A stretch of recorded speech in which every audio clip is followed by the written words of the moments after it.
Hey guys, I'm Major Lodmill again. I want to talk for a second about strange field procedures. While this usually happens right after you get out of the jet at the outbase, it actually starts during the engine shutdown checklist. Let me explain. Once you land, you get to the FBO, and you're in the engine shutdown checklist, your IP's done this 100 times, and they'll blow through this really quickly.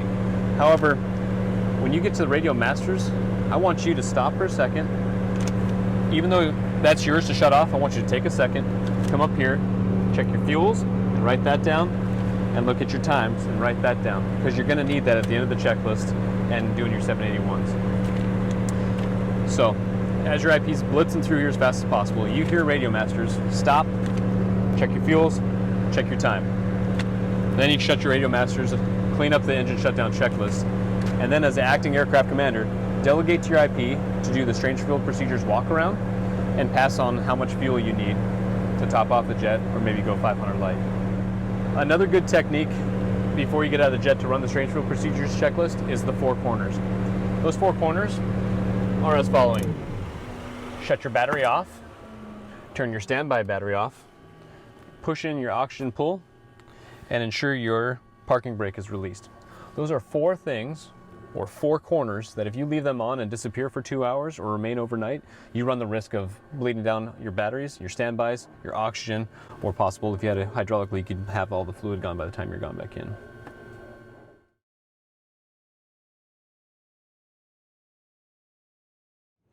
So as you're doing the strange field procedures checklist, or your IP is, part of the things that they have to do within 10 minutes of shutdown is checking the oil and the hydraulics.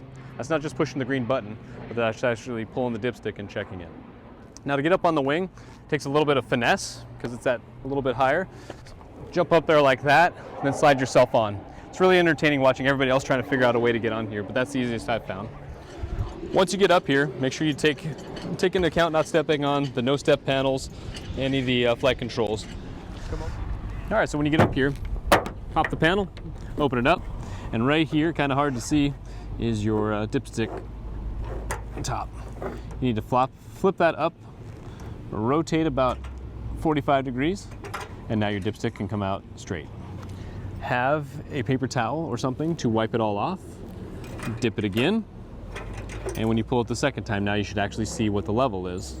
If it's add 1 quart or add 2 quart, you know what to do. To close it up, drop it in here at that angle, rotate it clockwise 45 degrees, and pin it down so that lid is facing outward away from the plane. That'll be outward on this side, and on the other side it'll be outward towards that side. Close it up, lock it, go check your other oil and hydraulics.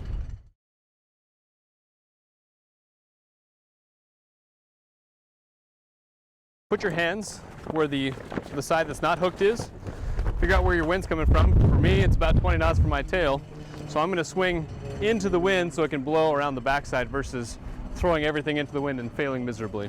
So here we go.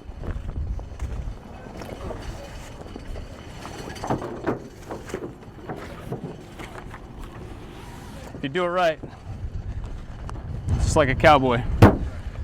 So you just got done at the outbase, you shut down the engines, the checklist's all done, you had your IP do the walk around, or the strange field procedures checklist per our abbreviated checklist. Now that you're off the jet, your IP should be coming around and finishing up as well, and you guys can meet together and run the strange field procedures checklist per the in-flight guide. Now granted, this may have changed since we've recorded this video, but the premise is still the same. Run this checklist step by step.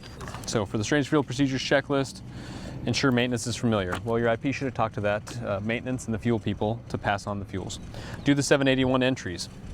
Now, your IPs may have told you some shorthand things, but if it's your check ride, it's running on you to do it properly. So come in to the section on 781s and follow it absolutely step by step, number by number, and fill it out meticulously like that. They're evaluating you on your ability to fill out the 781s in accordance with the checklist, not in accordance with the techniques that you learn from an IP. Once you're done with the 781s, finish up with the strange field procedures checklist, which says call the squadron soup, let them know that you're down code 1, and then at the very end, you need to leave the 781 on the flight deck. Here's a technique for you to leave it on the flight deck and help you remember a few things. So the only thing you should have left on this 781 is how much fuel from the invoice and leave it right here. So if you leave it right here, when you go leave for 2 hours to go have lunch and all that, and you come back, when you open up the door, it's gonna hit you in the face to fill out your 781s. So I'm done, I leave it right here. That reminds me to grab the card, grab the fuel card so I don't get into the FBO and don't have it. I close up the jet, I walk away, I go have lunch, come back, mission brief. When I come back and I open the door, my 781's right here telling me to fill out the fuel and put the card back. And now you're off to the races.